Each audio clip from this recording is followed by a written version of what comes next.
Welcome to this tutorial video. The goal of this video is to show you the booking type report. The booking type report will indicate the different booking types that were booked, as well as the total number of bookings that were made for that specific booking type. Being able to view a booking type report will allow the practice to see which booking type is booked the most for practice management purposes. First, let us go over how to navigate to the booking type report panel. From the diary screen, click on the navigation wheel on the navigation bar.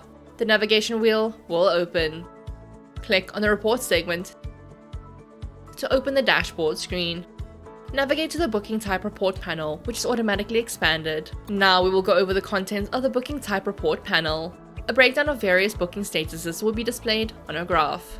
The graph is separated by the X and Y axes. The X axis will contain the date on which each booking occurred, and the Y-axis will display the total of each booking type used. A legend will be available to assist the user with differentiating between each color-coded item. Please note that in order to exclude any items on the legend from the graph, click on the item that the user wishes to remove. In order to get a detailed breakdown of the information found on the booking type reports, such as booking type count, date booked, type ID, or booking type name, click on the Details button. The Detailed View Booking Type Report screen will open. An explanation will be given of each column, which is broken down into separate booking types. The count column will show the number of times a specific booking type was used on a certain date. The days on which the specific booking statuses were used will be displayed under the date column. Type ID is a unique identifying number linked to certain booking types. Finally, the name column will display the name of the booking types used. The user is able to navigate through the results using the page forward and page backward arrows.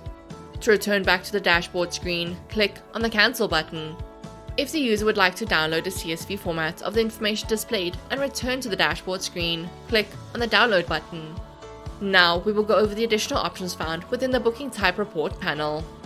If the user would like to download the graph into a CSV format, click on the Download button. Click on the Refresh button to refresh the graph if any changes were made but not applied yet. The user is able to change the date range from when the information is filtered from and to when the information can be filtered to. Click on the Date Picker, which will open by either field, where the user is able to select the desired dates. The user is also able to hover over the graph bars for a preview of the total of each item.